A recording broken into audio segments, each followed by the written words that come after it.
So here we have a speaker, Arvind Kamath sir. Please welcome you, sir. Okay. Yeah. So thank you so much, Mr. Manoraj, for the introduction. And also thanks to all of you who are attending the session today. A warm good afternoon to everyone. I believe you are all from NSTI, Kerala and Tamil Nadu, right? From these two states. So thanks for attending the session on rural empowerment in post-COVID era. And this is actually the need of the hour today, looking at the current scenario where people are losing their jobs in the urban areas, or people moving from urban to the rural areas in search of livelihood, but not getting livelihood in the rural areas. So there are a lot of challenges that we have already come across, and we are going to see a lot of challenges in the future. So this session that I'm going to conduct for you, maybe at the end of the session, you may have to actually take a call whether after getting your training at NSTI, you would want to continue to remain in the cities, find a job here, or want to go back to your hometown or your native place and then start something on your own, become self-employed, or maybe start some entrepreneurship, or be Atmanirbhar, as our Prime Minister has said, be self-reliant and drive the economy from the rural areas. So this is what you have to tell me at the end of the session. So what I've also done is in the end, last 10-15 minutes, this session should end at 4:30, around 4:15 or 4:20. We'll have a Q&A session. So please feel free to ask me any questions that you have related to rural empowerment or whatever that is going to be part of the discussion today. And also, please suggest ideas, because I'm sure you're all connected to your hometown or to your rural villages, so you may have some ideas. So please suggest ideas as well, how to make our rural economy more vibrant. So certainly, I'll be taking along those ideas.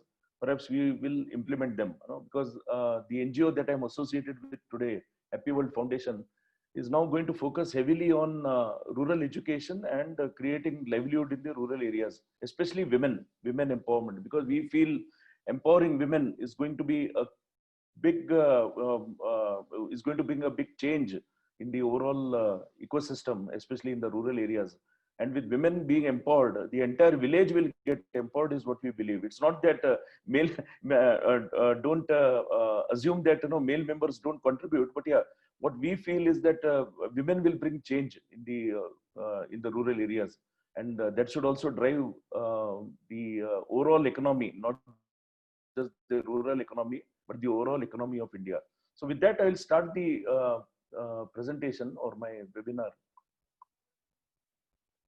So in this slide, a lot of data here, but to break your head and summarize what is mentioned here. So the global economy, as you may know, you all read news, you all see TV channels, and in fact, it's more depressing these days to watch news about COVID deaths and COVID infections all over the world. But overall, the global economy is also in deep in the shambles. The oil prices are tumbling, which is also affecting the Gulf economy, the Gulf countries. US, one of the most powerful nations, is under severe recession now. The highest COVID effect has been felt in the US more than any other country. And almost all major European countries are in deep economic crisis today. And certainly India is not far behind, because we are also connected to the entire global economy. We are not far behind. And the biggest challenge for us to address right now for the government and for the NGOs is the rising unemployment. So this is something that we need to really pay attention to in the coming days. So if you see here, about 400 million. So here I have written in million, I'll convert in crores, because you may be comfortable in crores. 40 crore people are today working in the informal economy, and which is a huge risk of falling deeper into poverty. Now, what is informal economy? Informal economy are those who are not regulated or protected by the state, people who are self-employed, or working in a small unregistered enterprises, or they are daily wagers in unprotected jobs. Even the farmers, the marginalized labor, even they will come, because this is a category where the income is uncertain. They're not sure when their next meal would come, next bread would come. So this is that kind of job. and 40 million people are, or rather 40 crore people are working in this informal sector in India. And if you compare with the global numbers, we are way, way ahead. So if you go one on the right side at the bottom, you will see India 76.2% in red, right? If you see other countries, UK, Japan, France, you will see the numbers are in single digits, or maybe UK is in 13, almost 12.9%. So we have a huge risk there because a lot of people are depending on jobs that are uncertain. They don't know what will happen tomorrow. Okay, and on the left side, if you see left side of the graph, just 22% are having contract. I mean, they have something like a proper employment agreement or a job agreement. You know, they work in such sector, preferably in the service sector. So rest of the employees, or rest of the people who are employed are in the informal sector in India. So this is a big risk that we are going to see in the coming days. And this is going to wipe out almost 20 crore jobs, full-time jobs, or 6.7% of the working hours globally. And this is that's something ILO has said. ILO is International Labour Organization. So ILO has said that, and they also went on to say that this pandemic, the coronavirus pandemic, is one of the worst global crises since World War II that ended in 1945. So, so you can imagine the destruction the COVID, the pandemic has left for us. And the current situation has also forced most of these workers to return to their rural areas. Especially the city where I live today, Bangalore. You must have read in newspapers or seen in news the migrants who were running away to the villages, you know, from where they belong to, maybe UP, Bihar, Orissa, Madhya Pradesh, you know, Rajasthan. So all these places, they were just running away from the city. So, but they're going there, no doubt. But what about the jobs in the rural areas? So aren't they creating a lot of pressure there? The entire, if the 40% of the population of a city like Bangalore, which has migrant population, goes back to the rural areas, it's going to naturally put pressure on the rural areas without having any jobs there. The jobs are not created automatically in the rural areas. You will see that later in the later slides. And as per a report from OECD, OECD is Organization for Economic Cooperation and Development, the overall unemployment rate, you know, has surged from 8% to 23%. And just remember that this 8%, if you see the graph on the right side, the middle one, this 8% also happened, or is supposed to be the highest unemployment rate for the last 43 months, even before COVID started. So you can imagine already before COVID started in March, the unemployment rate was not which is not so good, and the worst in the last 43 months. And to top of that, after the pandemic erupted, you see it is now 23%, and urban unemployment rate is 31%. At least the rural unemployment rate is 20%, much better compared to the urban areas. So you all have read Gandhiji, right? So what he said, the future of India lies in its villages, he said. But what I am saying is forget the future now. Look at the present tense and focus on the rural economy right away. Don't look at the future. It is the present is what we should look at. Okay, I'll go to the next slide. Now, this is the overall population graph of India. If you see, rural India today has 70% of the population. Actually, not so bad, you know, compared to other countries. I'll just give you some statistics of our neighbor China. We are much better off compared to China. 70% of India's population today is in the rural area, and out of 70% population which lives there, 70% of that population is in agriculture. Okay, so balance 30% is maybe, you know, working in a non-farm sector in the villages, but 70% depend on agriculture in the villages. However, the rural economy is constituting just 46% of our GDP, which is very small, 46%. That is 54% is coming from the urban areas, having just 30% of the population. And despite the urbanization, the one good silver lining is 50% of India's population will still be in the rural areas by 2050, another 30 years from today, will still be in the rural area. But now I'll just compare the statistics with China. China in 1960, they had 85% living in the villages, 85, and 15 in the urban areas. In 2020, this year, the ratio has completely changed. Okay, or rather, the urban population today is 60% from what it was 15, so more than 4 times, and 40% are living in the rural areas in 2020. Okay, and in 2050, when we are saying that 50% of our population will be in villages, you know, the population living in villages will only be 20%, just 20%, and 80% will be living in the cities, because they're heavily influenced by the Western model, you know, compared to maybe India, heavily focused. Like what Western world does, we will do it. You know, so I've been to China in 2014. I've seen how developed they are in terms of infrastructure, in terms of anything you say. You know, they are much advanced compared to even countries like US or even Japan.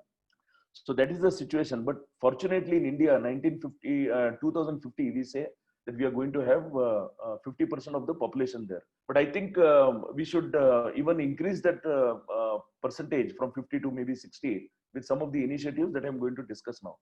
A share of agriculture to our GDP has dropped from 52% to 14 in 60 years. Okay, almost a quarter. No, it has come to that level. But the share of services to GDP has grown from 30 to 60% in 60 years, from 1951 to 2011. So it has doubled. The share of services has doubled from 30 to 60. Now, just to give the numbers, the GDP, which was about 3 lakh crores in 1951, is today 55 lakh crores after 60 years, 18 times growth in the last 60 years. Agriculture, which was 1.5 lakh crores, has grown to 7.5 lakh crores, which is 5 times, just 5 times. Services, which was 0.8 lakh crores, has grown to 33 lakh crores, 40 times, almost 40 times it has grown. So where India is moving now, you can all see from these numbers. You know, we are becoming more of a service oriented economy than a farm or agriculture related economy. And you may not believe if I say that, you know, most of the developed countries today are slowly moving into farming and agriculture, you know, mechanized farming, agriculture, and trying to increase their share of agriculture in their GDP. Whereas India is going the opposite way. We are increasing our services revenue for the revenue. Yeah. Okay. So this is the story. And sharing this PPT because this will be very useful to you. There is a worksheet which is there in the slide. It has got a lot of analysis, details, etc. If you're interested, you can go through that. Okay, I'll go to the next one. So this is now about the rural youth. Okay, so far I've talked about the economy, I've talked about GDP, I've talked about rural-urban population split. So now let's talk about the rural youth. The rural youth, the youth today, overall youth in the country is about 1/5 of the population, which means 20% of the population of India. We are about 130 crores, let's assume. So we are 1/5 of that population is comprised of youth. Okay, and 70% of that youth, again, it is similar to what we saw in the previous slide, where 70% population lives in the rural areas. So similarly, 70% of the youth is located in the rural areas. Now, who are youth now? So this youth is always confusing. Who constitute the youth? So some organizations which do statistics will say it starts from 18. Some will say 21. But this has been taken from United Nations, which says a youth is anyone who is between 15 and 24 years of age. So I have gone with the UN definition of youth. So we have a total rural youth population of about 17 crores as per the 2011 census, which is certainly much higher now because the next census is supposed to be in 2021, but I'm not sure after COVID if this is going to be postponed. But the last census says 17 crore is the total rural youth population in this one. And that translates to roughly 17 crores in the rural areas and the rest 8 crores in the urban areas. Now, in that, the 2/5 of the population of the youth population is engaged. Another of this is engaged or rather attending educational institutions like school, college. The rest one-fifth is doing neither. They're neither working nor they're part of the workforce, labor workforce, nor they even attending educational institutions, which is extremely worrying. That one-fifth population which is neither doing or neither working nor learning or studying is about one-fifth, which is a huge number here, right? And the rural employment rate stood at 7%, and this was before COVID. Whereas in urban areas it's 10%. So better off compared to the urban areas. 7% is slightly lower than the percentage that we see in the urban areas. So out of 17 crores in rural areas and rest 8 crores in urban areas. So total youth population is about 25 crores.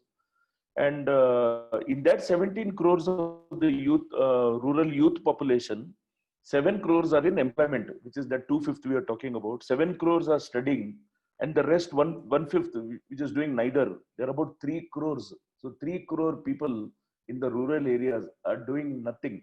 Okay, that is as per the survey. Okay, so and what is the now reality? Now, see the reality in the villages. You all must be aware that no, the rural youth always wants to migrate to the urban areas. Why? Because there are lack of employment opportunities other than agriculture and farming. There are no other opportunities for them, or very limited opportunities. So the dream is to come to the urban areas, the nearby cities or to the metros. And the youth in rural area, they are often forced to work in their family farms. But just 2% of them, they aspire to be a farmer. Just 2%, and this is again as per a survey, just 2% aspire to be a farmer, since they perceive farming not to be lucrative or extremely risky as a profession, because they have seen farmer suicides, or they have seen perhaps the crops are failing, heavily dependent on rainfall, and so many things, right? So many factors. So when they see all these things, and they are looking at the urban youth who are going in the flashy cars and all kind of things that they watch in movies, so they are naturally interested to go to the cities rather than stay in the village.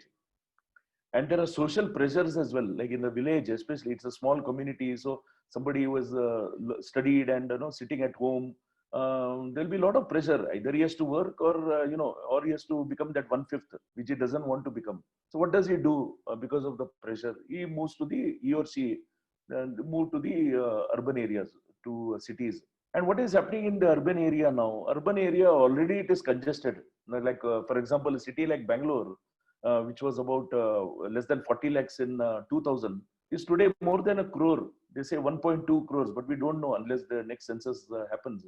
So that is the situation from where to where.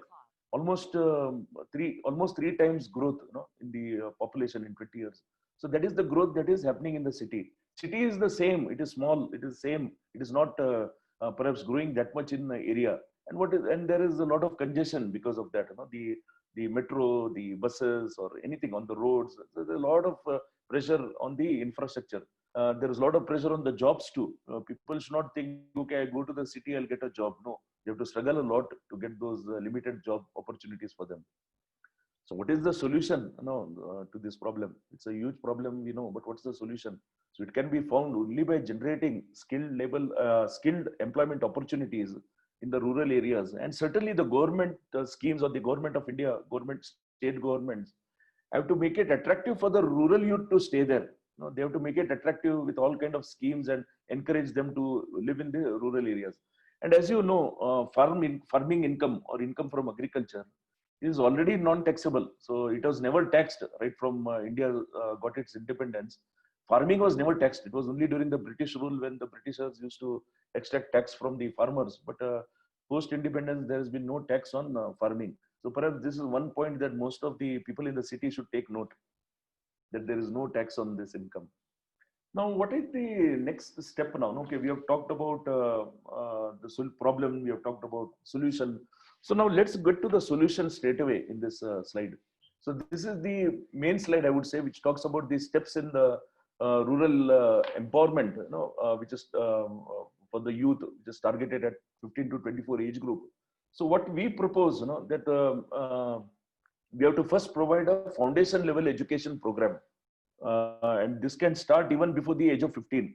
we propose 8 to 12 as the age when they should be getting this kind of training on values, character, life skill building, because we feel that this is the right age group, 8 to 12, when they can be molded and when their minds are, when their brain is still very susceptible to, any change that we try to bring in them. Not when they become teenagers, because the moment they start growing old, it becomes slightly difficult to change their outlook, change their approach. But this is the age, 8 to 12 is when a lot of changes can happen in their core beliefs. So providing foundation level is one. Next, now this is targeting the age group of 15 to 24. You have to first understand the capability and ability, both of the participant, and then map them to the right skill set. Now, it should not happen that somebody who is not at all interested in, because one area we can say organic farming. If that person is not at all interested in organic farming, but is interested in doing, like say, something in handicrafts, for example, we can't force him, and say, okay, you have to do organic farming, you don't do rural handicrafts, because that is also in huge demand, and that's also an industry which is almost dying today. So we can't force an individual, like what's happening today in the education system. Everything is forced. But yeah, thanks to the new national education policy, which was launched just few days ago, they're trying to make the education much more flexible going forward. There won't be a lot of exams, they won't be forcing students to learn some subjects which they're not comfortable with. The same way, understand the capability, understand the ability, and then map them to the right one. Now, if the same boy likes to do organic farming, he has seen his father farm using old techniques and wants to use organic farming, and he knows that organic farming is much more commercially much more viable. There's a lot of market. So encourage him to do that, to take that skilling in organic farming rather than push him into, say, some other skill. Same way for girls, if they're interested in tailoring, but if that girl is not interested in, say, some other skill like handicrafts, so encourage her to get into the tailoring mode. So this is something that has to be done in the second step. And then based on that, provide the skill-based training program based on the assessment and based on the mapping we have done. Provide them the relevant skill-based training program. But also remember two things here. There are core skills and elective. There are two things here. So core skills are something like communication, computers, financial literacy, which is a must for everyone, because these are some subjects which everyone has to study, like communication, how to effectively communicate with people, with your group, with outsiders.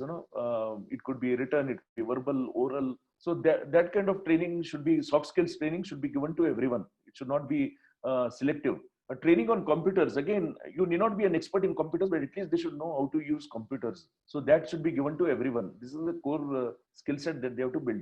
And financial literacy, very, very important.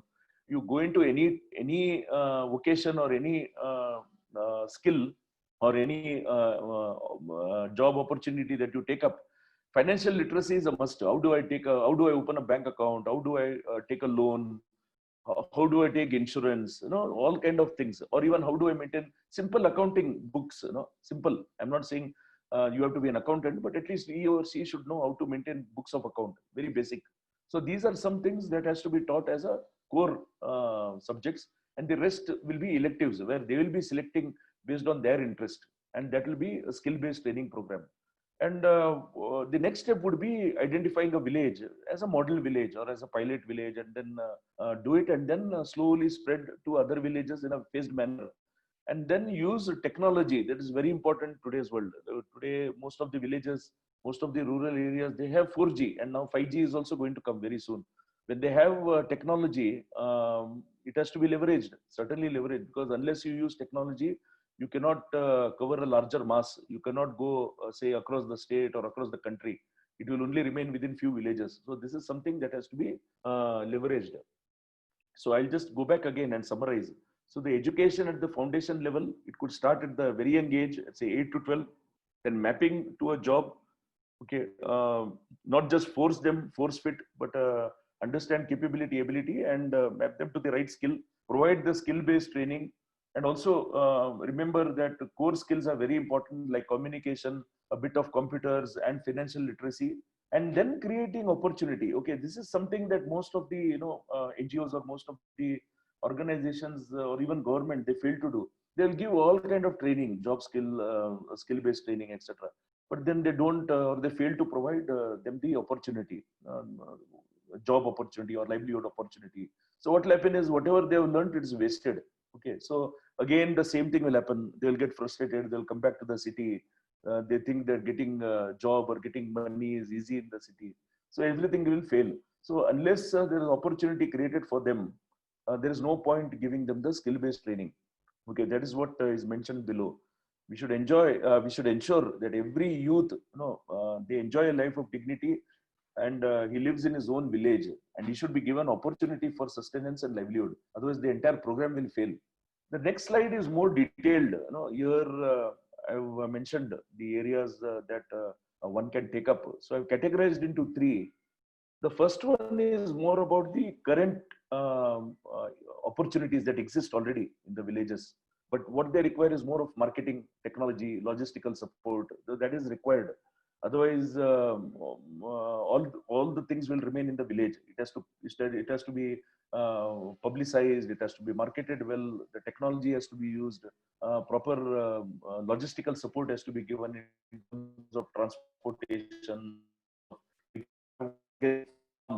You also need to have cold storage facility, because today what's happening is most of the farmers, they have to dump their produce because they don't have cold storage facility in the village, and they have to depend on the city. So finally what will happen is they dump everything in the city, and the middlemen take advantage. Whatever is supposed to be sold for 10 rupees, maybe they'll sell for 1 rupee or even free, because they have to dump somewhere, right? So even they'll dump it free. And you have seen in newspapers sometimes where we see people dumping the tomatoes or even dumping eggs. Before COVID, we have seen a truckload of eggs was dumped in some village in India. So this is what they do when they don't find proper logistical support for them.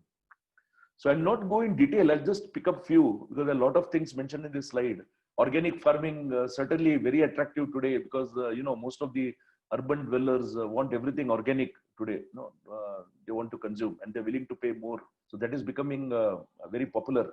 And organic means it could be food products as well, like pickles, jams. All these things are even organic today. Niche farming, these are some areas like niche farming. You'll have grapes to make wine, lavender, aloe vera, mushrooms, vanilla, apiary for bees for honey, rearing silkworms. So these are something that they can do. Horticulture, floriculture, managing the nurseries, dairy-based farming, poultry farming, village handicraft, tailoring, weaving saris, woolen clothes, khadi handloom products. So there are a lot of proposals even coming to us. Why don't you start a khadi, example, sanitary pad using khadi. So even that is catching up now. There are many things, even khadi diapers used for children, which is today made out of plastic by these MNCs. So use cloth diapers, or use khadi. So there are a lot of things which are now turning into khadi of late. That is getting more popular. And recently I was reading an article in a newspaper where it mentioned that the demand is so much for khadi products today that the supply is limited. Supply is limited because most of the spinning companies or most of the mills, they are only churning out all the cotton and other fibers. They're using other stuff, but they're not using khadi. So there's no adequate supply, but the demand is increasing now for khadi products. The second category is are opportunities that support the primary jobs. Okay, now what are those? Like packing, eco-friendly packing products. Now you will be having all these products that I mentioned here at the top of, but you will require packing. Now again, packing should not be plastic, because most of us are now eco-friendly, or we are following environment-friendly norms. So packing products is also going to be a huge industry going forward. Already making paper bags, even khadi bags, they're becoming very popular. Cloth bags, they're making for packing the products. Even paper should not be used. Even paper is also detrimental to the environment, because we are cutting trees for paper. Then support services. Again, when you have such a thriving economy in the village, you'll require services like accounting, logistics, like transportation, I even mentioned about having cold storage facilities, maintaining that, digital marketing and sales by avoiding the middlemen in the cities, directly going to the customers in the urban areas. Not just urban areas, why not even rural areas? You can even reach out to them, but use technology, use digital marketing, sales, e-commerce websites. You can use that. The third category is are the opportunities which will supplement the urban jobs. Okay, there are certain jobs that can even be done in the rural areas, which are done today in the cities. Setting up rural BPO. You may be surprised, yes, but it is a fact. Your rural BPO call centers. There is one company. Some of you are from Tamil Nadu, right? There is a company in Tenkasi, okay, which is called Zoho. The CEO himself lives in that village, in Tenkasi. He himself uses a bicycle to work from his home, leading a stressless life, no stress, enjoying his peaceful life there. Even the employees are living around that village in Tenkasi. And it's a billion-dollar company, by the way. It's not a small company. Zoho, I'm sure you must have heard people in Tamil Nadu. No? It's a billion-dollar company. And they are effectively running it from the rural areas. So web designing, social media marketing, even marketing and selling in rural areas for FMCG, autos and other industry, computer programming, the lots can be done as long as you have the right infrastructure. So that is something I'll come in the next slide. Infrastructure is very important for the villages. Okay, now the need here, why we really require this rural youth empowerment. This is a very short slide, but very important one. The rural economy has to grow, because you have seen what Gandhi said. India lives in its village. The future of India lies in its villages. Yeah, time has come. The rural economy has to grow. Second most important thing is the balanced regional development. And this is happening all across India. Not only the cities are growing. Classic example is Karnataka. Other than Bangalore or maybe a few cities here and there, the other cities, even cities are not growing as much as Bangalore. There is a lopsided growth that is happening today. Almost 80% of the economy of Karnataka is driven by Bangalore, one city. Just imagine if Bangalore is not on the map.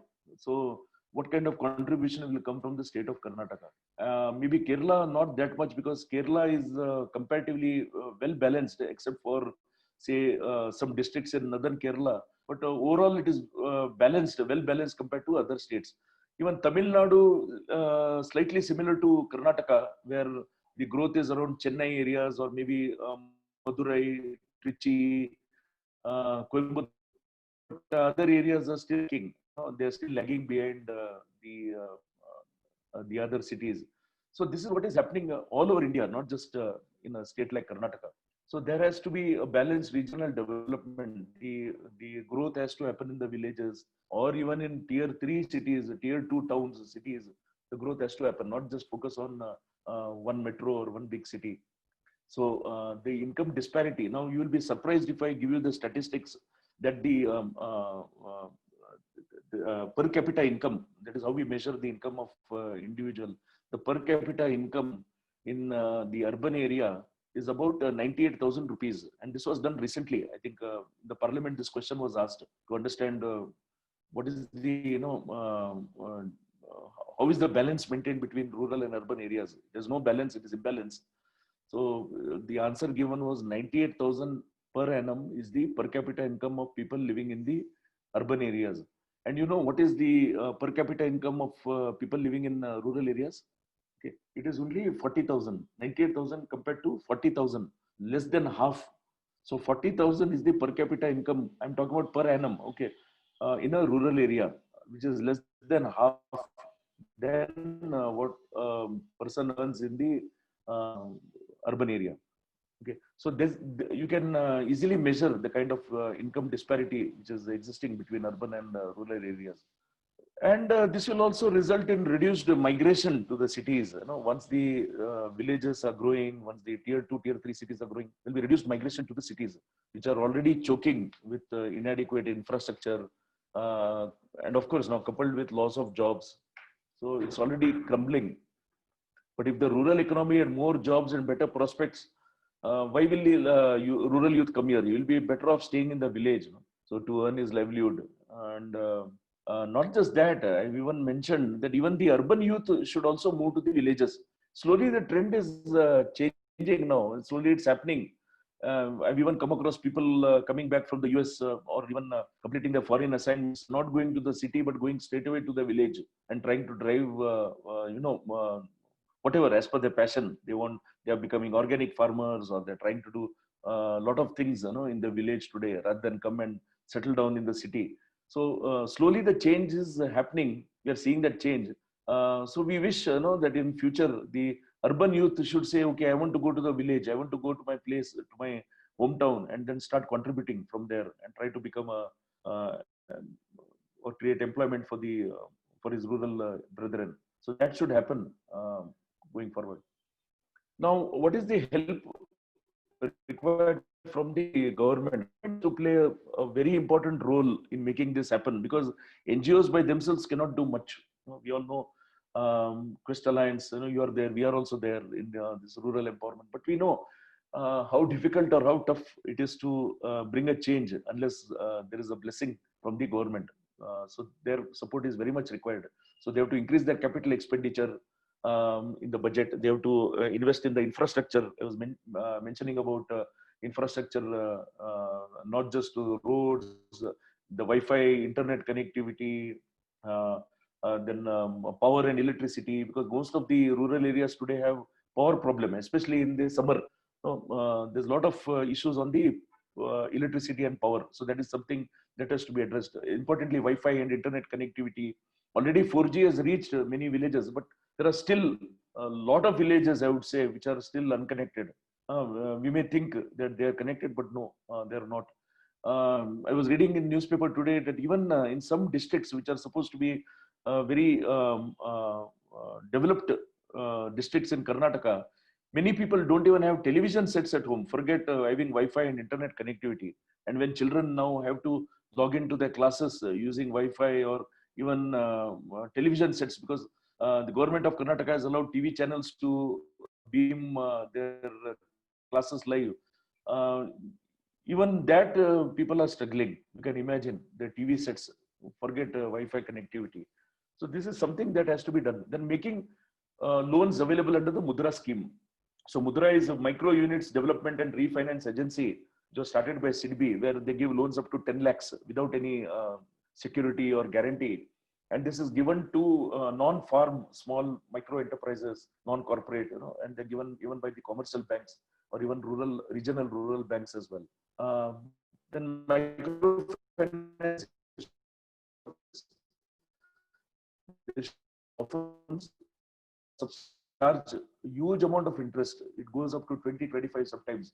So they need to bring down the interest and even maybe to even take benefit of these loans, because microfinance is primarily focused on women who want to take loan from them. And there's one more thing about CSR. If you are CSR, corporate social responsibility, where every company has to allocate some percentage of the profit to donate towards NGO or provide grants and funding to NGOs. Thanks to COVID, most of the funding has got directed towards the COVID-related support. So what is happening is education, livelihood creation, etc., is now taking a backseat. So what I have mentioned, and I've also written to a few government agencies, that why don't you make loss of livelihood as one of the major indirect fallout of the COVID-19 crisis? Don't separate that, because loss of livelihood that has happened today is all because of COVID. So let's not separate things, because COVID has got a lot of attention today. Why not make it through the CSR funding? And also encourage a lot of NGOs. A lot of NGOs are interested, but they need that support to set up skilling centers in the village, encouraging the village youth to set up these centers. And we have a dream, before COVID, we used to always talk. I mean, the Prime Minister always used to talk about India becoming a 5 trillion economy by 2025. So I'm not sure where that dream has gone, 2025, because nobody talks about it today. after COVID has happened. But if that really has to happen, our rural economy has to thrive, has to really get a boost from the government. Without the rural economy growing, I doubt 5 trillion or even 4 trillion is possible by 2025. And last slide, now I brought you to the slide where we see our father of nation, Gandhiji, who envisaged that villages should be self-sufficient republics. And today we are hearing that again, Atmanirbharta, which is self-sufficiency. So he said that way back, how many years ago? 1920s and 30s, 100 years ago almost, he said that. And he stressed on the growth of the rural economy, such as khadi, handloom, handicraft. The charka, he said, symbolizes this view about how each person can earn their livelihood and become self-reliant. You see in the photo, he's spinning the charka there, in the image there of Gandhiji. And he also said something that we all should take note, that nature produces enough to meet the needs of all the people, but not enough to satisfy the greed of human beings. So that is something he said, and we should all remember that. This species, human species, is the most greediest among all the species on this planet. We want more, but we don't think about how will that more come unless we contribute to that. So that is something that we need to take care in our day-to-day life. So with that, I think we have 5 minutes or maybe 10 minutes to ask questions. So I can see all the girls raising their hands, at least on the PPT. So Mr. Manoraj, you can open the session for questions, and I'll stop sharing.